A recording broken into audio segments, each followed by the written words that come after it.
From Troy Public Radio, this is Alabama Aloud. I'm Don Noble.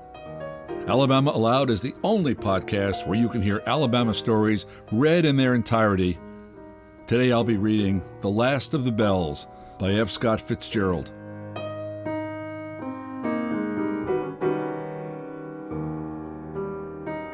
From June 1918 until February 1919, F. Scott Fitzgerald was stationed at Fort Sheridan outside of Montgomery, Alabama, where he met and courted the beautiful, unconventional young socialite Zelda Sayre. Over time, Fitzgerald would write 3 stories set in Montgomery, renamed Tarleton, recalling those events and that place with nostalgia and also with increasing clarity. The Last of the Bells is the third and the best of these stories, published in the Saturday Evening Post in March of 1929, and then collected in Taps at Reveille in 1935.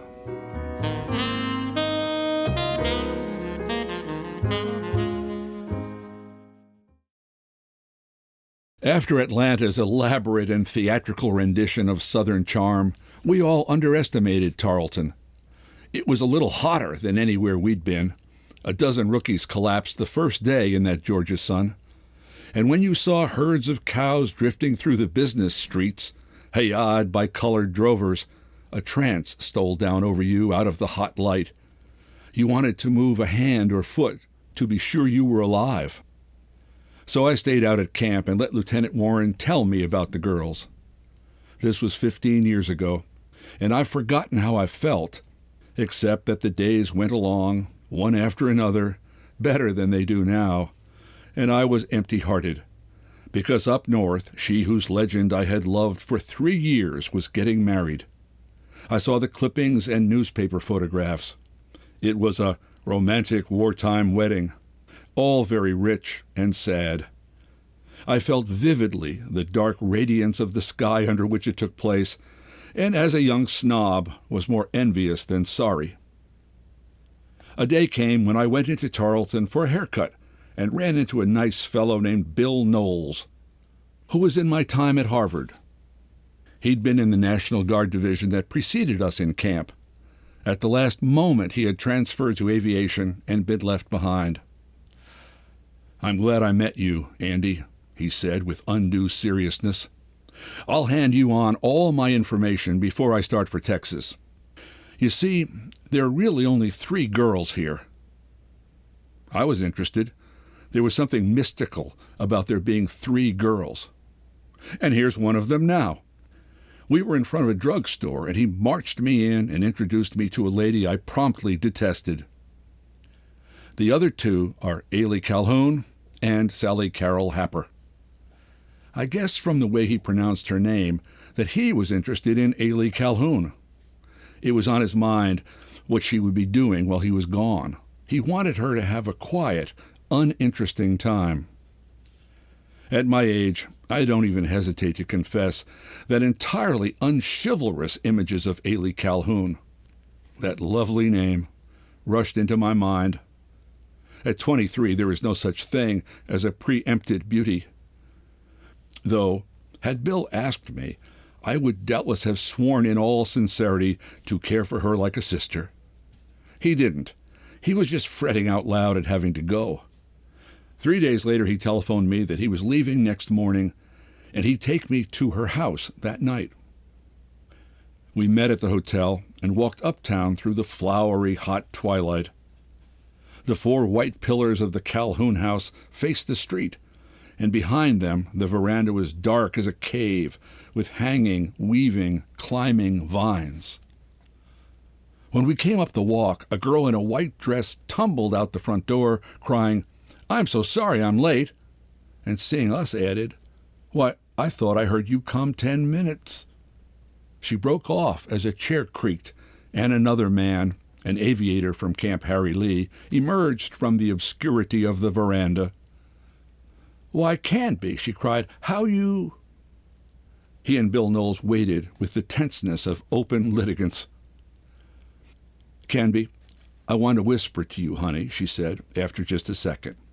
"You'll excuse us, Bill." They went inside. Presently, Lieutenant Canby, immensely displeased, said in a grim voice, "Then we'll make it Thursday, but that means sure." Scarcely nodding to us, he went down the walk, the spurs with which he presumably urged on his aeroplane gleaming in the lamplight. "Come in, y'all. I don't just know your name." There she was, the Southern type in all its purity. I would have recognized Ailey Calhoun if I'd never heard Ruth Draper or read Morris Chan. She had the adroitness, sugar-coated with sweet, voluble simplicity, the suggested background of devoted fathers, brothers, and admirers stretching back into the South's heroic age, the unfailing coolness acquired in the endless struggle with the heat. There were notes in her voice that ordered slaves around, that withered up Yankee captains, and then soft, wheedling notes that mingled in unfamiliar loveliness with the night. I could scarcely see her in the darkness, but when I rose to go, it was plain that I was not to linger.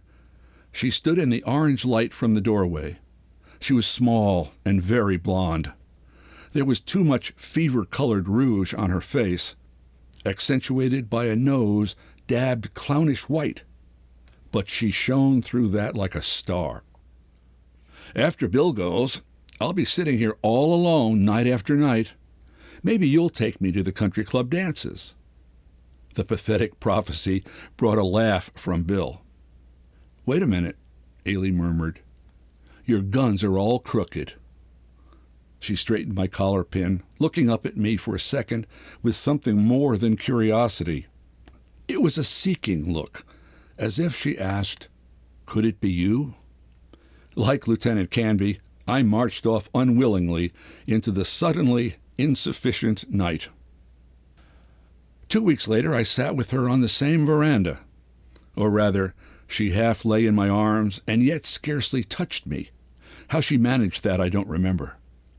I was trying unsuccessfully to kiss her, and had been trying for the best part of an hour. We had a sort of joke about my not being sincere. My theory was that if she'd let me kiss her, I'd fall in love with her. Her argument was that I was obviously insincere.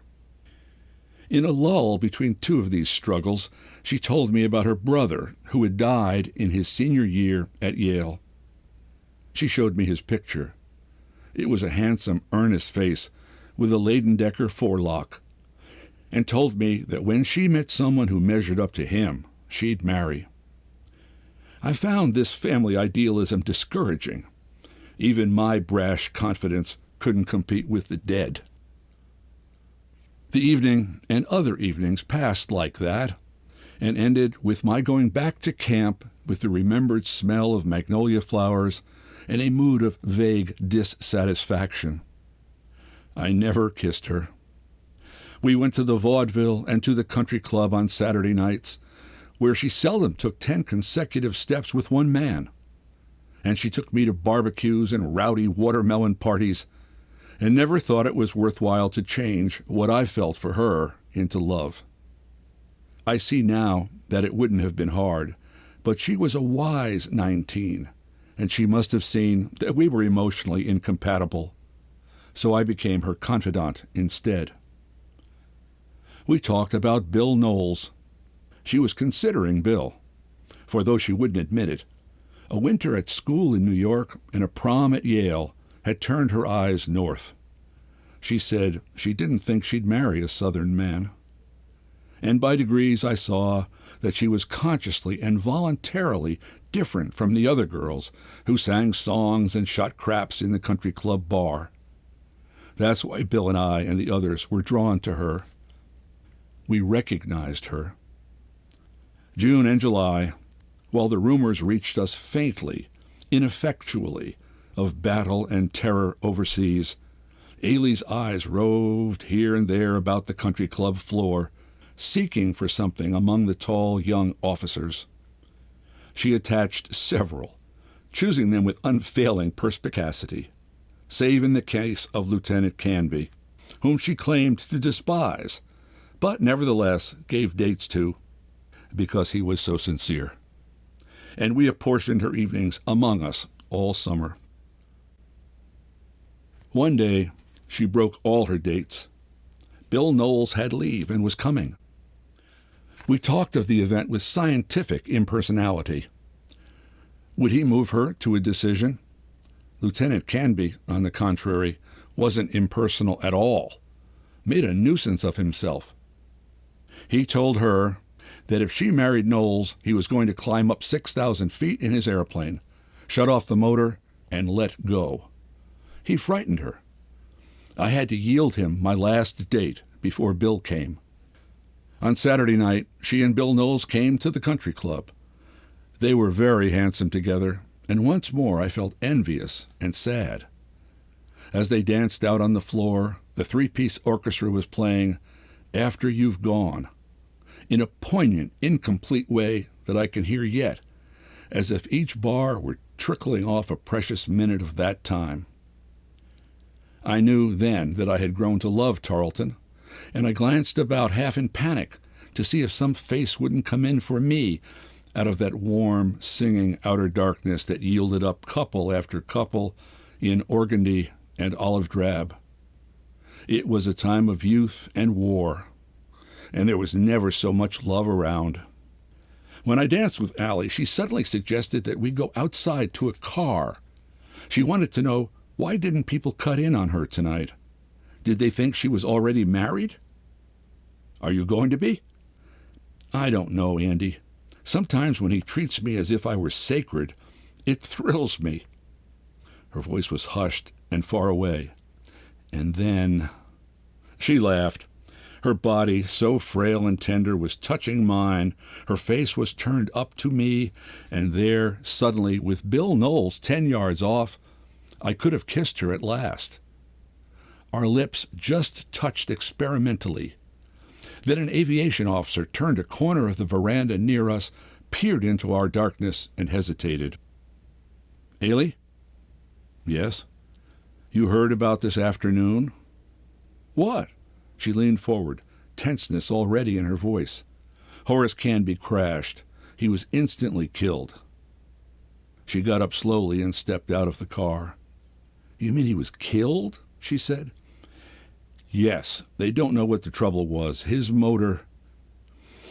Oh.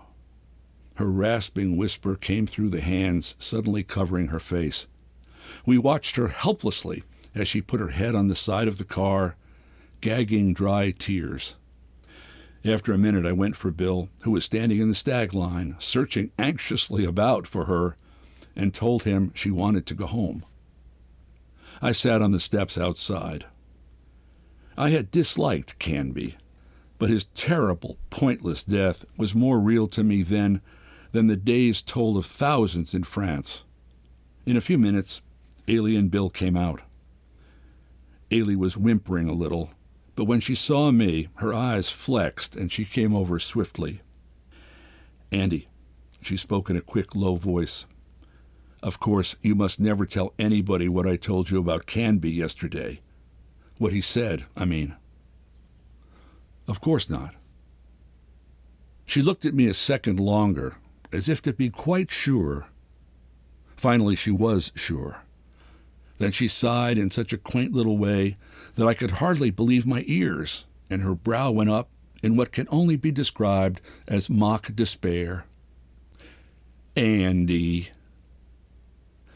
I looked uncomfortably at the ground, aware that she was calling my attention to her involuntarily disastrous effect on men. Good night, Andy, called Bill as they got into a taxi. Good night, I said, and almost added, you poor fool.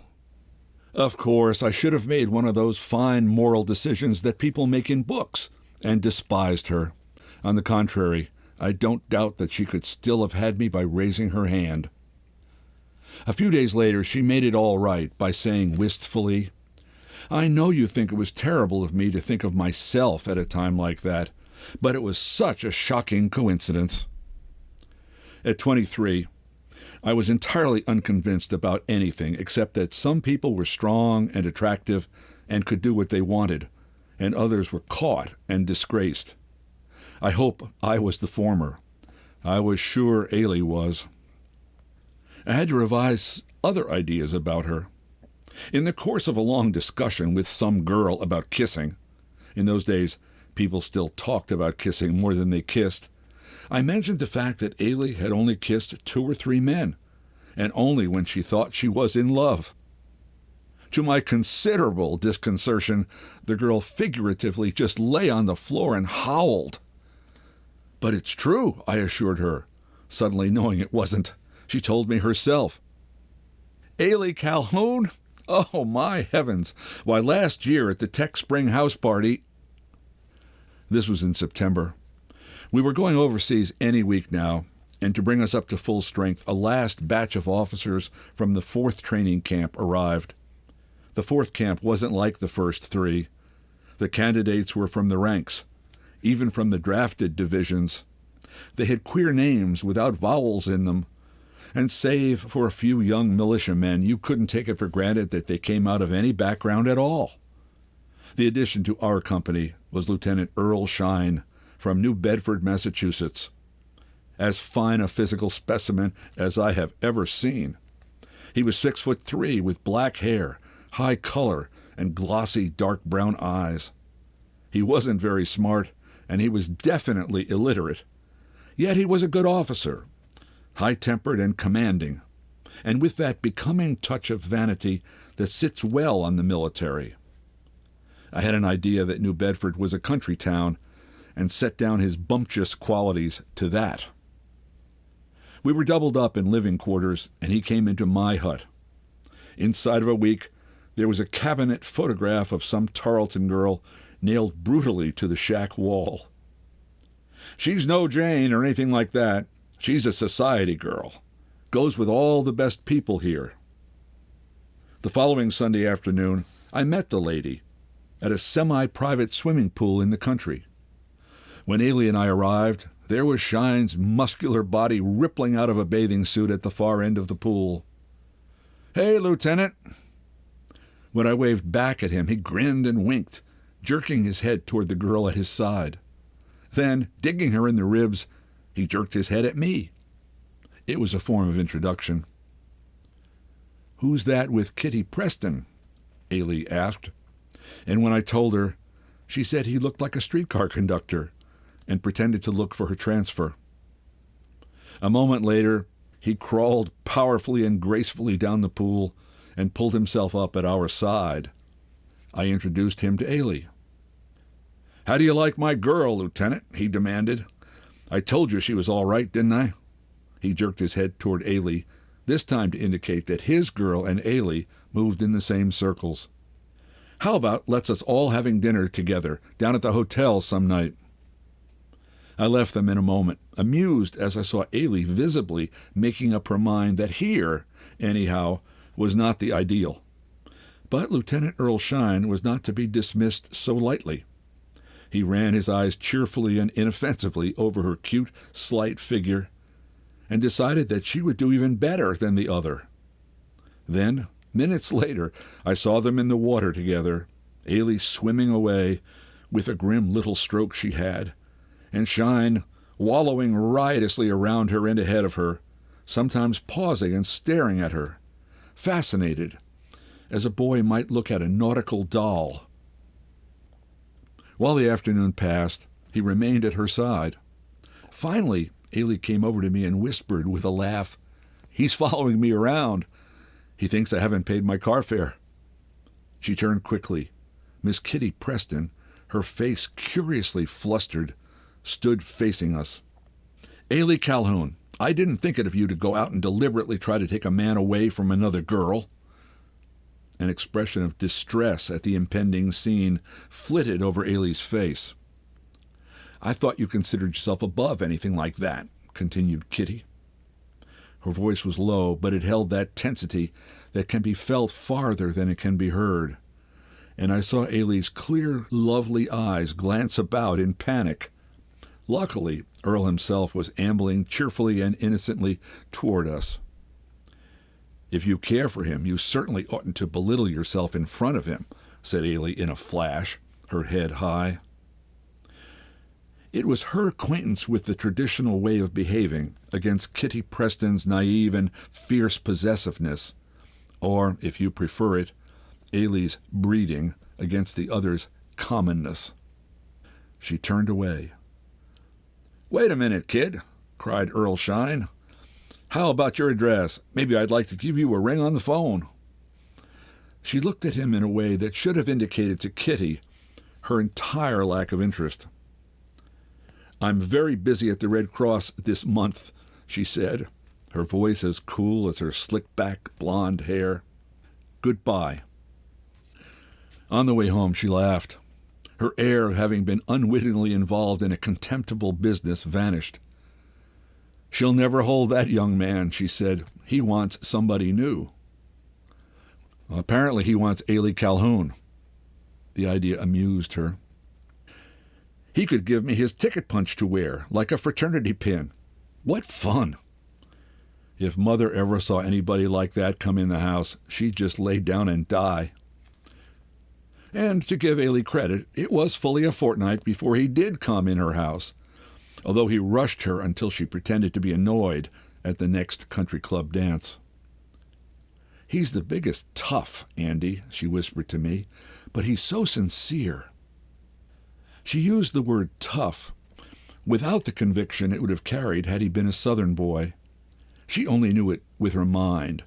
Her ear couldn't distinguish between one Yankee voice and another. And somehow Mrs. Calhoun didn't expire at his appearance on the threshold. The supposedly ineradicable prejudices of Ailey's parents were a convenient phenomenon that disappeared at her wish. It was her friends who were astonished.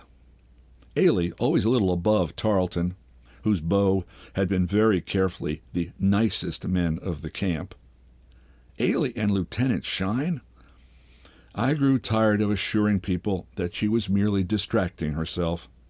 And indeed, every week or so there was someone new. An ensign from Pensacola, an old friend from New Orleans. But always, in between times, there was Earl Shine. Orders arrived for an advance party of officers and sergeants to proceed to the port of embarkation and take ship to France. My name was on the list. I had been on the range for a week, and when I got back to camp, Earl Shine buttonholed me immediately. "We're giving a little farewell party in the mess, just you and I and Captain Craker and 3 girls. Earl and I were to call for the girls. We picked up Sally Carroll Happer and Nancy Lamar and went on to Ailey's house, to be met at the door by the butler with an announcement that she wasn't home. "Isn't home?" Earl repeated blankly. "Where is she?" "Didn't leave no information about that. Just said she wasn't home." "But this is a darn funny thing," he exclaimed. He walked around the familiar, dusky veranda while the butler waited at the door. Something occurred to him. "Say," he informed me, "say, I think she's sore." I waited. He said sternly to the butler, "You tell her I've got to speak to her a minute." "How am I going to tell her that when she ain't home?" Again, Earl walked musingly around the porch. Then he nodded several times and said, "She's sore at something that happened downtown." In a few words, he sketched out the matter to me. "Look here, you wait in the car," I said. "Maybe I can fix this." And when he reluctantly retreated, "Oliver, you tell Miss Ailey I want to see her alone." After some argument, he bore this message, and in a moment returned with a reply. "Miss Ailey say she don't want to see that other gentleman about nothing, never. She say come in if you like." She was in the library. I had expected to see a picture of cool, outraged dignity, but her face was distraught, tumultuous, despairing. Her eyes were red-rimmed, as though she'd been crying slowly and painfully for hours. "Oh, hello, Andy," she said brokenly. "I haven't seen you for so long.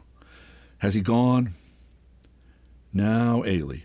"Now, Ailey!" she cried. "Now, Ailey! He spoke to me. You see, he lifted his hat.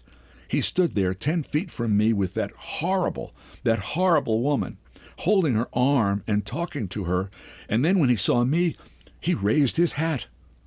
Andy, I didn't know what to do. I had to go in the drugstore and ask for a glass of water. And I was so afraid he'd follow in after me that I asked Mr. Rich to let me go out the back way. I never want to see him or hear of him again. I talked. I said what one says in such cases. I said it for half an hour.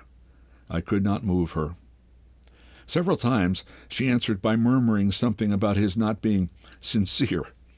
And for the 4th time, I wondered what the word meant to her. Certainly not constancy. It was, I half suspected, some special way she wanted to be regarded. I got up to go, and then unbelievably the automobile horn sounded 3 times impatiently outside. It was stupefying. It said as plainly as if Earl were in the room, "All right, go to the devil then. I'm not going to wait here all night." Ailey looked at me aghast, and suddenly a peculiar look came into her face, spread, flickered, broke into a teary, hysterical smile. "Isn't he awful?" she cried in helpless despair. "Isn't he terrible?" "Hurry up," I said quickly. "Get your cape. This is our last night." And I can still feel that last night vividly, the candlelight that flickered over the rough boards of the mess shack, over the frayed paper decorations left from the supply company's party, the sad mandolin down a company street that kept picking "My Indiana Home" out of the universal nostalgia of the departing summer. The 3 girls lost in this mysterious men's city felt something too, a bewitching impermanence, as though they were on a magic carpet that had lighted on the southern countryside, and any moment the wind would lift it and waft it away. We toasted ourselves and the South. Then we left our napkins and empty glasses and a little of the past on the table, and hand in hand went out into the moonlight itself. Taps had been played. There was no sound but the faraway whinny of a horse, and a loud, persistent snore at which we laughed, and the leathery snap of a sentry coming to port over by the guardhouse. Craker was on duty. We others got into a waiting car, motored into Tarleton, and left Craker's girl. Then Ailey and Earl, Sally and I, 2 and 2 in the wide back seat, each couple turned from the other, absorbed and whispering, drove away into the wide, flat darkness. We drove through pine woods heavy with lichen and Spanish moss, and between the fallow cotton fields along a road white as the rim of the world. We parked under the broken shadow of a mill where there was the sound of running water and restive, squawky birds, and over everything a brightness that tried to filter in anywhere, into the lost cabins, the automobile, the fastnesses of the heart. The South sang to us. I wonder if they remember. I remember. The cool, pale faces, the somnolent, amorous eyes, and the voices. Are you comfortable? Yes. Are you? Are you sure you are? Yes. Suddenly we knew it was late, and there was nothing more. We turned home. Our detachment started for Camp Mills next day, but I didn't go to France after all. We passed a cold month on Long Island, marched aboard a transport with steel helmets slung at our sides, and then marched off again. There wasn't any more war. I had missed the war. When I came back to Tarleton, I tried to get out of the Army, but I had a regular commission, and it took most of the winter. But Earl Shine was one of the first to be demobilized. He wanted to find a good job, while the picking was good. Ailey was noncommittal, but there was an understanding between them that he'd be back. By January, the camps, which for 2 years had dominated the little city, were already fading. There was only the persistent incinerator smell to remind one of all that activity and bustle. What life remained centered bitterly about Divisional Headquarters building, with the disgruntled regular officers who had also missed the war. And now the young men of Tarleton began drifting back from the ends of the earth, some with Canadian uniforms, some with crutches or empty sleeves. A returned battalion of the National Guard paraded through the streets with open ranks for their dead, and then stepped down out of romance forever and sold you things over the counters of local stores. Only a few uniforms mingled with the dinner coats at the country club dance. Just before Christmas, Bill Knowles arrived unexpectedly one day and left the next. Either he gave Ailey an ultimatum, or she had made up her mind at last. I saw her sometimes when she wasn't busy with returned heroes from Savannah and Augusta, but I felt like an outmoded survival, and I was. She was waiting for Earl Shine, with such a vast uncertainty that she didn't like to talk about it. 3 days before I got my final discharge, he came. I first happened upon them walking down Market Street together, and I don't think I've ever been so sorry for a couple in my life, though I suppose the same situation was repeating itself in every city where there had been camps. Exteriorly, Earl had about everything wrong with him that could be imagined. His hat was green, with a radical feather. His suit was slashed and braided in a grotesque fashion that national advertising and the movies have put an end to.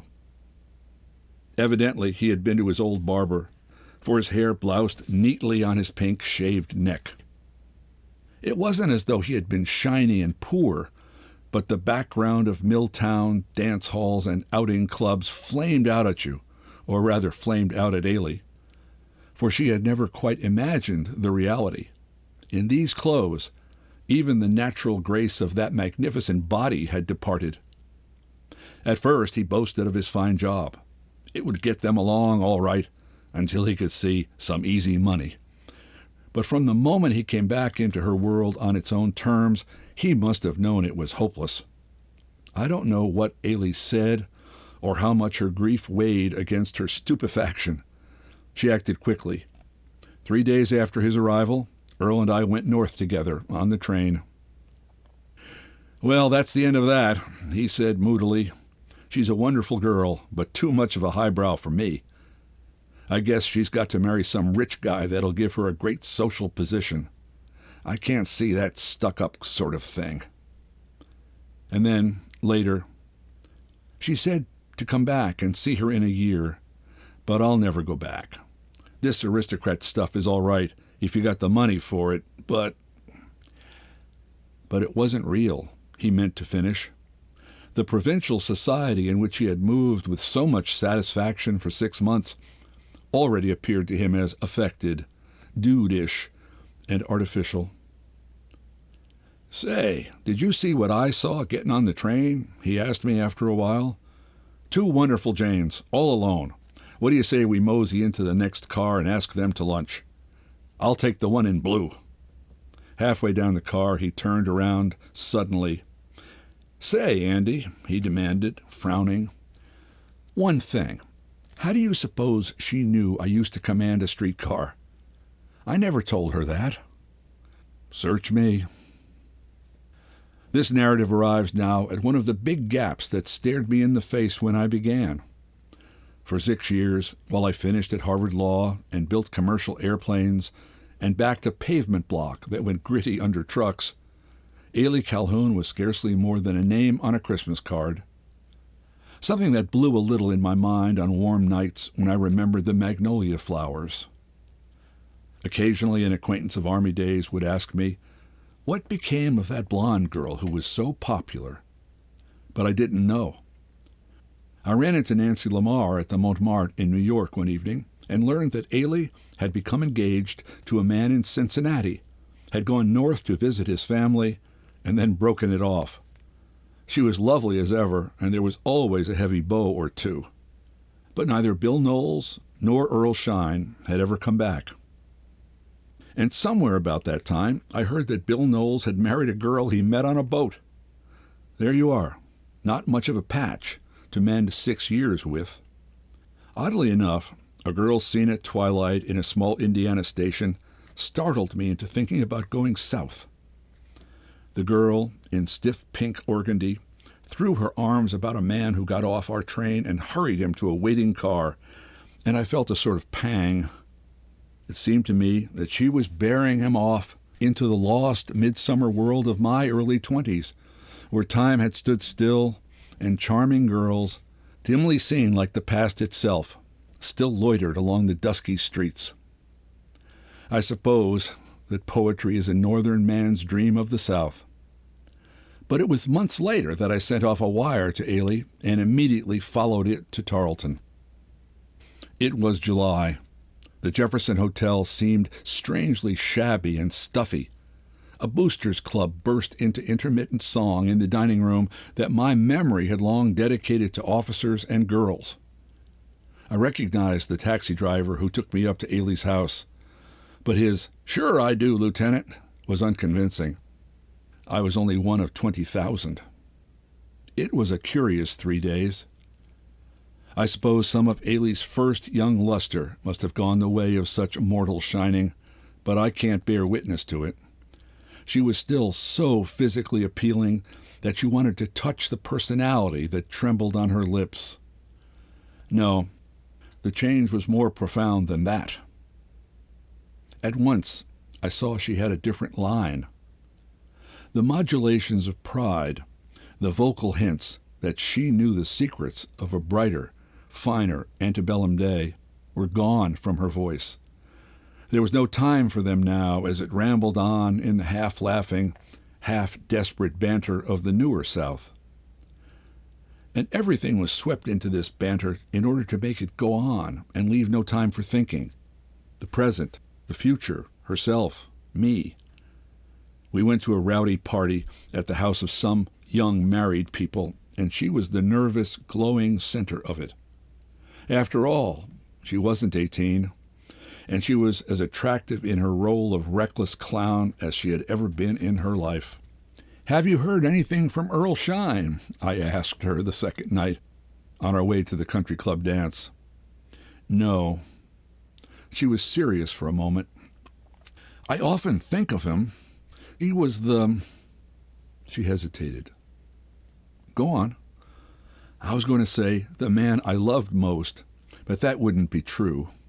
I never exactly loved him, or I'd have married him any old how, wouldn't I?" She looked at me questioningly. "At least I wouldn't have treated him like that." It was impossible. "Of course," she agreed uncertainly. Her mood changed. She became flippant. "How the Yankees did deceive us poor little Southern girls. Ah, me." When we reached the country club, she melted like a chameleon into the, to me, unfamiliar crowd.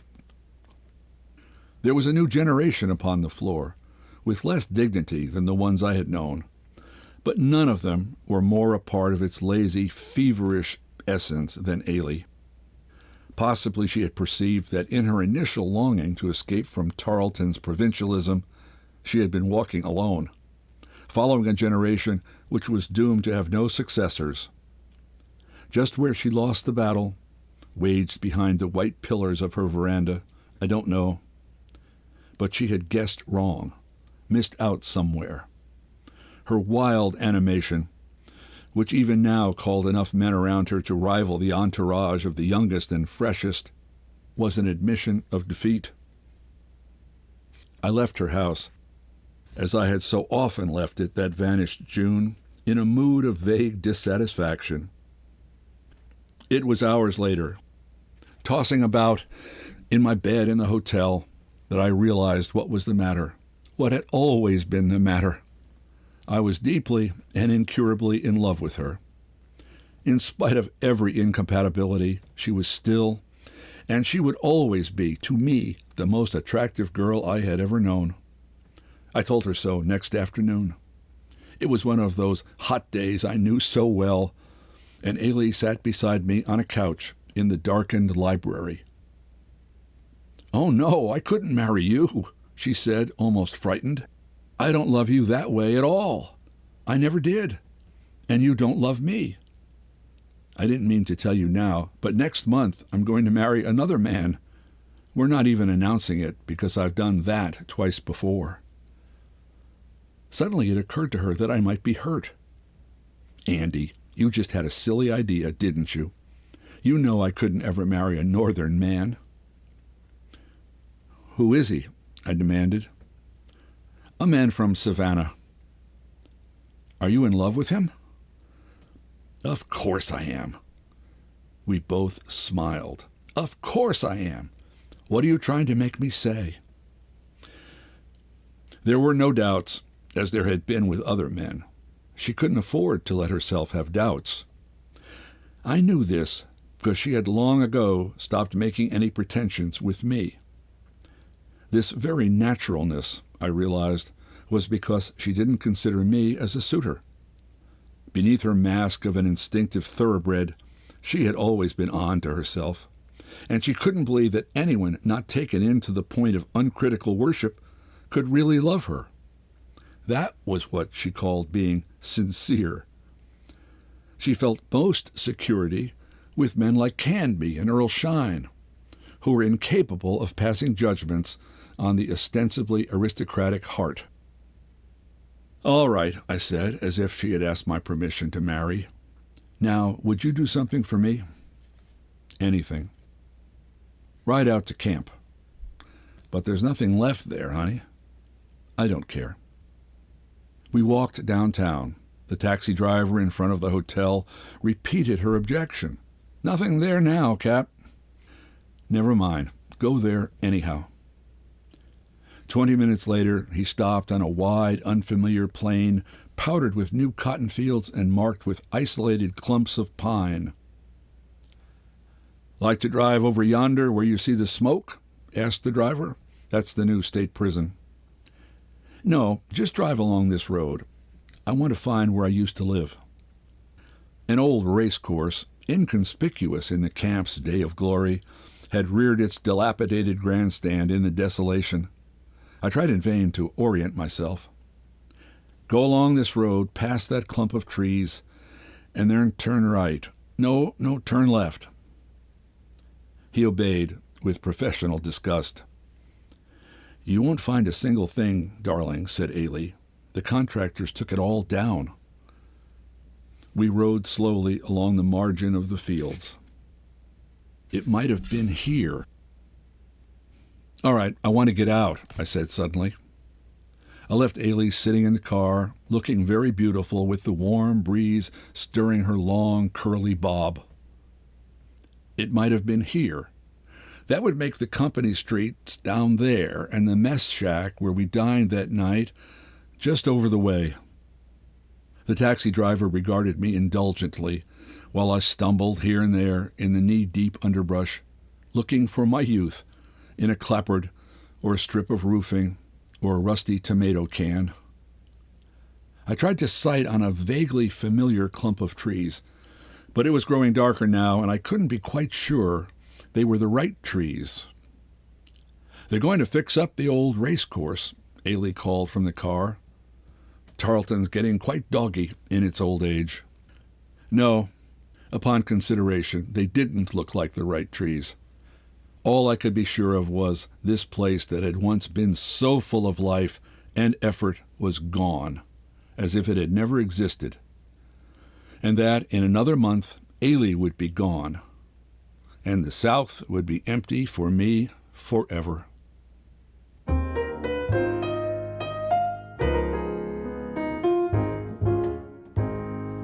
That was The Last of the Bells by F. Scott Fitzgerald, first published in the Saturday Evening Post in March of 1929.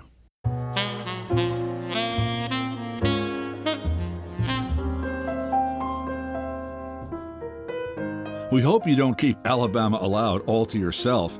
Subscribe to our podcast and share it with a friend. Better yet, write us a review in the iTunes store. It helps other people find the podcast. Also, give us a shout-out on social media. Alabama Aloud is a production of Troy Public Radio and produced by Austin Toy and Kyle Gassett. Special thanks to Matt Clower, Buddy Johnson, and Michelle Mowry. So, until next time, when you'll hear more of Alabama Read Aloud, I'm Don Noble. Thanks for listening.